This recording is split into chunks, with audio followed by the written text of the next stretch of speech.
दोस्तों, इस वक्त जियोपॉलिटिक्स पूरी तरह से गरमाई हुई है। जहां एक तरफ ऑस्ट्रेलिया और जापान के साथ मिलकर अमेरिका चीन को घेर रहा है, तो दूसरी तरफ चीन अफ्रीका और अब साउथ अमेरिका में अपने बेसिस बना रहा है। इस पूरे जियोपॉलिटिकल थिएटर में बहुत सी कंट्रीज को इग्नोर कर दिया जाता है और उसमें एक देश है इंडोनेशिया, जो भारत ही नहीं इस वक्त पूरे एंटी चाइना का फैक्शन का सबसे स्ट्रैटेजिक पार्टनर है। आज की इस वीडियो में यही जानने की कोशिश करेंगे कि क्यों इंडोनेशिया इस पूरी जंग में इतना इंपॉर्टेंट है और क्यों भारत वहां नजदीकियां बढ़ा रहा है। लेकिन वीडियो शुरू करने से पहले अगर आप चैनल पर नए हैं या चैनल अभी तक आपने सब्सक्राइब नहीं किया है तो चैनल को सब्सक्राइब करना और बेल आइकॉन दबाना बिल्कुल ना भूलें। इंडोनेशिया की जो सबसे बड़ी ताकत है वो है उसकी ज्योग्राफी। इंडोनेशिया 16,000 आइलैंड से मिलकर बना है और ये पूरा देश 3,000 मील तक के इलाके में फैला हुआ है। इस यूनिक ज्योग्राफी की वजह से इंडोनेशिया बहुत सारा ओशन भी कंट्रोल करता है। इंडोनेशिया की लोकेशन इंडियन ओशन और पैसिफिक ओशन के बीच उस ट्रेड रूट पर पड़ती है जहां से दुनिया का 50% ट्रेड होकर गुजरता है। सिर्फ इतना ही नहीं, यहां से ही गल्फ कंट्रीज द्वारा एक्सपोर्ट किया तेल चीन, साउथ कोरिया और जापान तक पहुंचता है।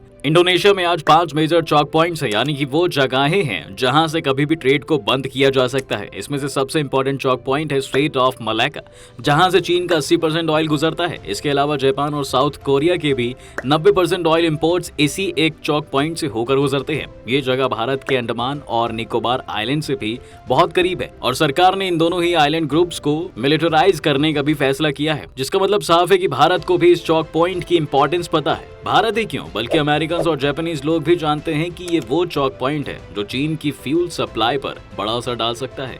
चीन को इस कमजोरी के बारे में अच्छी तरह पता है, इसलिए उन्होंने अपने बेल्ट एंड रोड प्रोजेक्ट की शुरुआत में इंडोनेशिया के साथ भी कई सारी डील साइन करने की कोशिश की थी, जिसके लिए इंडोनेशिया तैयार भी दिख रहा था। लेकिन इस समय दोनों देशों के रिश्ते अच्छे नहीं हैं और उसकी वजह है साउथ चाइना सी। साउथ चाइना सी में इंडोनेशिया समेत कई सारे और देशों का भी ये दावा है कि जो इंटरनेशनल कोर्ट्स द्वारा डिफाइन किया जाता है, लेकिन चीन इन सभी चीजों का ना मानते हुए पूरे साउथ चाइना सी पर ही अपना दावा करता है, जिस वजह से वो कई बार यहाँ पर इलीगल पेट्रोलिंग भी करता है। कई बार चीन ने दूसरे देशों के मछुआरों को भी अरेस्ट किया है, जबकि कायदे से वो अपने देश के वाटर्स में ही फिशिंग कर रहे थे। इसको देखते हुए इंडोनेशिया और चीन के रिश्ते बिगड़ने लगे थे और यहाँ पर मौका मिला वेस्ट को इनके करीब आने का। लेकिन अमेरिका या चीन के रीजन पर कंट्रोल से इंडोनेशिया को कोई खास फायदा नहीं होगा। उनका असली मकसद तो ये है कि वो इन सभी ग्रुप्स के दबाव में ना आकर एक इंडिपेंडेंट फॉरेन पॉलिसी के साथ आगे बढ़े। इसलिए इंडोनेशिया के पास अपनी समस्याएं भी बहुत हैं, जिसमें से एक समस्या ये है कि मलाक्का स्ट्रेट से आज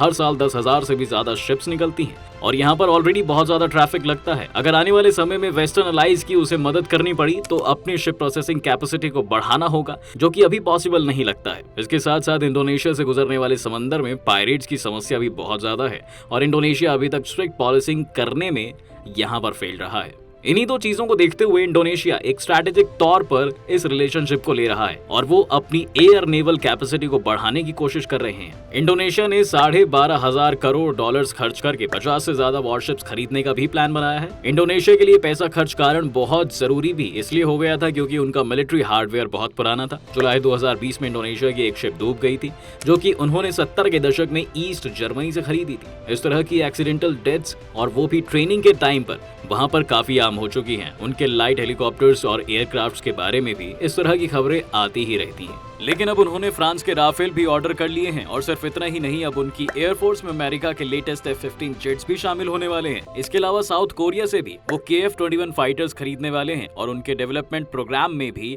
इंडोनेशिया एक अहम भूमिका निभा रहा है। इंडोनेशिया का मेजर फोकस लेकिन अब ये भी है कि इन 16,000 आइलैंड्स के बीच में एक कनेक्टिविटी कैसे लाई जाए और साथ ही इन वाटर्स में किस तरह से पॉलिसिंग के जरिए पायरेट्स की समस्या भी दूर की जाए।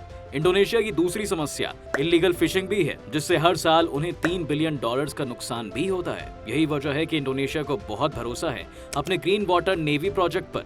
ये एक खास तरह का नेवल फोर्स है जो कि उनके कोस्टल बॉर्डर्स को प्रोटेक्ट करने के लिए बनाई जा रही है। इसका एक एम देश को इंटरनली प्रोटेक्ट करने का भी होगा और साथ ही इंटरनेशनल ट्रेड को ज्यादा सिक्योर बनाने का भी। लेकिन हमें ये नहीं मान लेना चाहिए कि इंडोनेशिया पूरी तरह से चीन के खिलाफ हो गया है और अगर वो समय आया तो वो वेस्ट और भारत की मदद करेगा। इसका एक बड़ा कारण ये है कि इंडोनेशिया और चीन के बीच का ट्रेड बहुत बड़ा है। 2019 तक इंडोनेशिया के 43% ट्रेड अकेले चीन से होता था, जबकि भारत से उसका ट्रेड करीब 10% है, जापान से 19% और इसी तरह कोरिया से भी, जो दर्शाता है कि अभी भी उनकी डिपेंडेंस पूरी तरह चीन से हटी नहीं है। दूसरी बात यह है कि आखिर इंडोनेशिया क्यों चाहेगा कि चीन जैसी पावर वहां ना रहे, क्योंकि चीन नहीं होगा तो जापान और भारत इस रीजन में अपनी डोमिनेंस कायम करना शुरू करेंगे। वियतनाम भी एक इमर्जिंग इकोनॉमी है और साथ ही फिलीपींस के जरिए अमेरिका का भी इन्फ्लुएंस इस रीजन पर ही रहेगा। इसलिए इंडोनेशिया का ग्रैंड प्लान ये है कि वो इस कॉन्फ्लिक्ट से जो सपोर्ट ले रहा है उससे जल्द अपनी मिलिट्री कैपेबिलिटीज बिल्ड कर ले, ताकि फिर इस रीजन में चाहे चीन जीते या अमेरिका, अलाइज इंडोनेशिया के पास भी सिग्निफिकेंट पावर और इंडिपेंडेंस रहेगी। यही वजह है कि इंडोनेशिया को हम एक परफेक्टली नेचुरल पोजीशन में भी देख सकते हैं। अमेरिका का कॉन्फिडेंस इंडोनेशिया में इसलिए भी बढ़ा है क्योंकि 2021 में उन्होंने इंडोनेशिया के मिलिट्री के साथ गरुड़ शील्ड नाम से एक जॉइंट मिलिट्री एक्सरसाइज भी की थी और अब वो उन्हें वेपन्स भी प्रोवाइड कर रहे हैं। इंडोनेशिया का एग्जैक्ट प्लान क्या है, इसका अंदाजा हम इंडोनेशिया की पॉलिटिक्स को स्टडी करके भी लगा सकते हैं, जहां पर उनके देश में कावासन नुसंतारा की डॉक्ट्राइन हावी है, जो मानती है कि एक यूनाइटेड और इंटीग्रेटेड इंडोनेशिया की तरफ उन्हें आगे बढ़ना चाहिए और सभी आइलैंड्स के बीच में कम्युनिकेशन और ट्रैवल के अलावा सिक्योरिटी भी स्ट्रॉन्ग करनी होगी। इसी प्लान को अगर आप ग्लोबल स्केल पर ले जाना चाहते हैं तो आपको ये भी याद रखना होगा कि इंडोनेशिया जिन वाटर्स को कंट्रोल करता है उनके नीचे से बहुत सारी इंटरनेट केबल्स भी जाती हैं जो यूरोप को एशिया और अफ्रीका से कनेक्ट करती हैं। इन केबल्स की सिक्योरिटी भी बाकी देशों के लिए बहुत अहम और कुछ समय पहले चीन का भी इन इंटरनेट केबल्स में खासा इंटरेस्ट जागा है। कई खबरें सामने आई थी कि एक खबर मॉरिशस से थी जहां पर चीन की हुआवे ने एक नई इंटरनेट केबल उन्हें बिछा कर दी थी, लेकिन बाद में ये इल्जाम लगे कि इन इंटरनेट केबल्स के थ्रू पास होने वाले डेटा को चीन चुरा रहा है। ऐसी ही कई इंटरनेट केबल्स हुआवे ने कई और देशों के लिए भी डाल दी हैं और ये साफ हो गया है कि चीन डेटा वॉर में घुस चुका है। ऐसे में इंडोनेशिया की सिक्योरिटी और भी ज्यादा इंपॉर्टेंट हो जाती है। यही वजह है कि फिर वो चाहे डोनाल्ड ट्रंप हो या जो बाइडन, दोनों ही पिवट टू एशिया पॉलिसी पर टिके हुए हैं। पिछली सदी के आखिरी कुछ दशकों में अमेरिका का सारा ध्यान मिडिल ईस्ट पर ही लगा रहा और वो इराक और अफगानिस्तान में तो पिछले 2 दशक से भी थे। इसने अमेरिका की ग्रिप साउथ ईस्ट एशिया से ढीली कर दी थी क्योंकि ये जिम्मेदारी जापान और ऑस्ट्रेलिया जैसे अमेरिकन अलाइज को दी गई थी।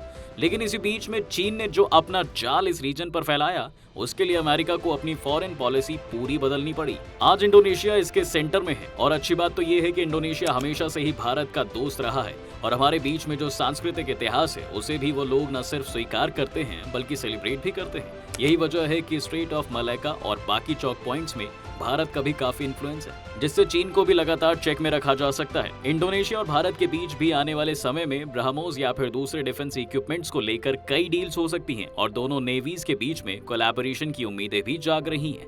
आज इस रीजन के हर एक प्लेयर के लिए इंडोनेशिया को अपने पाले में करना बहुत जरूरी है, क्योंकि यही एक देश है जो चीन के खिलाफ होने वाली जंग को बना या बिगाड़ सकता है। आपको क्या लगता है कि भारत और इंडोनेशिया के रिश्ते कैसे हैं और इन्हें आगे बढ़ाने के लिए और क्या किया जा सकता है? आपकी जो भी राय है हमें कमेंट सेक्शन में जरूर लिखिएगा। उम्मीद है आपको आज की इस वीडियो में आपको काफी कुछ नया मिला होगा। अगर आपको ये वीडियो पसंद आया तो वीडियो को लाइक करें और अगर आप इस चैनल पर नए हैं तो जाने से पहले चैनल को सब्सक्राइब करना बिल्कुल ना भूलें।